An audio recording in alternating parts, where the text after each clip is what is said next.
বিশেষজ্ঞদের সঙ্গে একটুখানি কথা বলবো। প্রথমে আমরা রাজাগোপাল ধর চক্রবর্তী আপনার কাছে আসবো।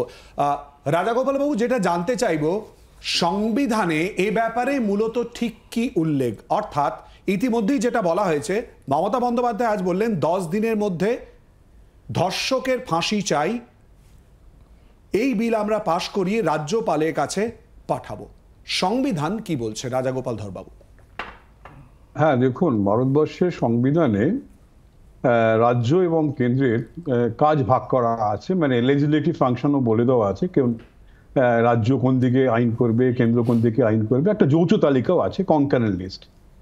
এখন ক্রিমিনাল ল যদি আপনি যৌথ তালিকা দেখেন, তাতে বোধহয় 47টা মতন আইটেম আছে। তার প্রথমেই হচ্ছে ক্রিমিনাল ল, তারপরেই হচ্ছে ক্রিমিনাল প্রসিডিওর। অর্থাৎ ক্রিমিনাল সংক্রান্ত আইন, ক্রাইম সংক্রান্ত আইন রাজ্য এবং কেন্দ্র দুজনই করতে পারে। এবং সংবিধানে এটাও বলে দেওয়া আছে, যখন কেন্দ্র এবং রাজ্যের আইনের মধ্যে সংঘাত বাঁধবে, তখন কিন্তু কেন্দ্রের আইনটাই কিন্তু প্রিভেল করবে। এটা কিন্তু সংবিধানে পরিষ্কার বলে দেওয়া আছে।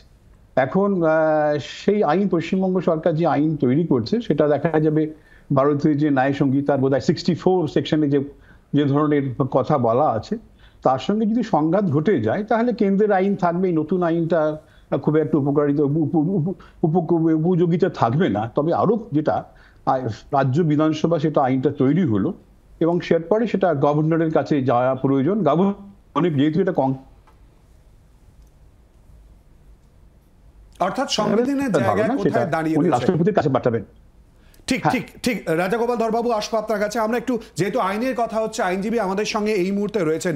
অরিন্দম বাবু, ঠিক এই জায়গাতেই প্রশ্ন, আইন কি কথা বলছে এবং তার সঙ্গে যে সময়সীমার কথা বলছে, এই বিষয়ে বা ঠিক কি উল্লেখ রয়েছে? প্রথম কথা হচ্ছে, দেখুন, আইন তো আমাদের দেশে অলরেডি আছে। আমরা নতুন একটা ক্রিমিনাল আইন আমাদের লাগু হয়েছে, আমরা সকলেই জানি, সেটা বেশি দিন হয়নি। আর যেটা হচ্ছে, আমাদের এখনও অবধি ধর্ষণের ক্ষেত্রে কিন্তু ক্যাপিটাল পানিশমেন্ট অলরেডি এক্সিস্ট করে। বাট এই যে নতুন আইনের যে কথাটা আগের যিনি বক্তা বললেন, হ্যাঁ, অবভিয়াসলি কনকারেন্ট লিস্টে আছে, যে কেউ রাজ্য এবং সেন্ট্রাল গভর্নমেন্ট কেউ আনতেই পারে। But central act will prevail সবসময়, যেহেতু এটা যদি ক্ল্যাশ করে। তার থেকে বড় কথা হচ্ছে, এই যে 10 দিনে বিচার বা 10 দিনে ফাঁসি, এর থেকে যেটা বড় প্রশ্ন আসে, সেটা হচ্ছে প্রিন্সিপাল অফ ন্যাচারাল জাস্টিস। আমরা দেখছি যে আমরা 9 তারিখের ঘটনা, আজকে আমরা 28 তারিখে আলোচনা করছি, এখন অবধি কিন্তু আমরা প্রাইম অফিসে একজনকে অ্যারেস্ট দেখেছি, কিন্তু এখন অবধি কনক্লুসিভ কিছু পাইনি। তো যদি আমরা এতদিনে কনক্লুশনই না আনতে পারি, তাহলে 10 দিনের মধ্যে কী করে আমরা বিচার প্রক্রিয়া শেষ করতে পারবো? এটা আমাদের প্রথম প্রশ্ন। আর আমরা জানি যে আজকে যে প্রসিডিওরটা হবে, সেটা তো লোয়ার কোর্ট থেকে স্টার্ট হবে। তাহলে ধরুন, আজকে যে সাজাপ্রাপ্ত আসামি হবে, যার বিরুদ্ধে ক্যাপিটাল পানিশমেন্টটা হবে, তার হাইকোর্ট যাওয়ার, সুপ্রিম কোর্ট যাওয়ার এবং প্রেসিডেন্টের কাছে অ্যাপ্রোচ করার ক্ষমতা আছে।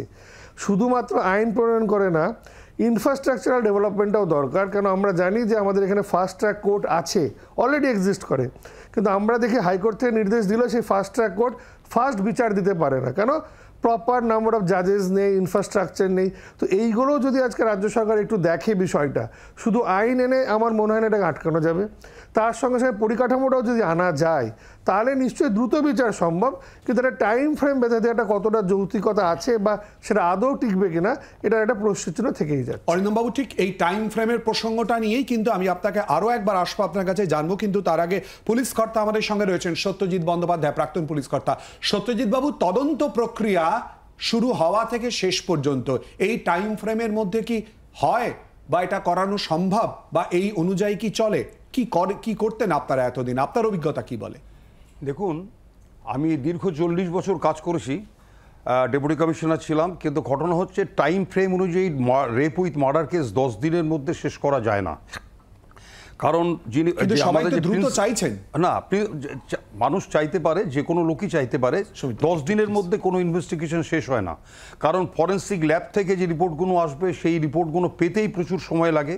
তাছাড়া প্রিন্সিপাল অফ ন্যাচারাল জাস্টিসে যার আসামিকে ধরা হবে, সেই আসামিরা তারা যাবে কোথায়? তাদেরকে তো এভিডেন্স দিয়ে কোর্টে প্রডিউস করতে হবে, 2 নম্বর।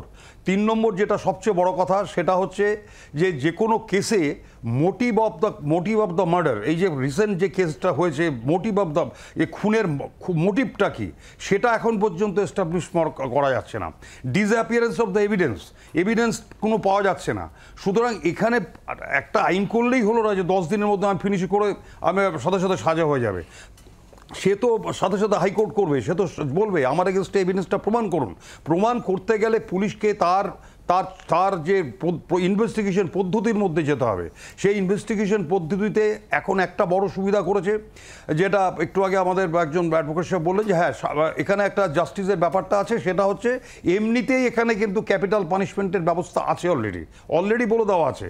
সেখানে নতুন করে আবার যদি হয় সেটা আর্টিকেল 254 ক্লজ 2 ইন্ডিয়ার আর্টিকেল সংবিধানের 254 ক্লজ 2-তে স্পেসিফিক করা আছে যে অনেক সময় রাজ্য সরকার কোনো অ্যামেন্ড নিয়ে আসতে পারে, সে কিন্তু সেগুলো সুপারসিড করতে পারবে না কেন্দ্রের আইনে, এবং আলটিমেটলি সেটা যাবে আমাদের অনারেবল প্রেসিডেন্টের কাছে। প্রেসিডেন্ট সই করলে তখন 254 ক্লজ 2টা অলরেডি এক্সিকিউশন হতে পারে। কিন্তু এখানে যেটা আপনি আসল প্রশ্ন করেছেন, কোনো সময় 10 দিন 15 দিন কিংবা ছকে বাঁধা টাইমে আসামি ধরতেই তো সময় লেগে যাচ্ছে কতদিন। বাংলার আওয়াজ, বাঙালির আবেগ, জি 24 ঘন্টা।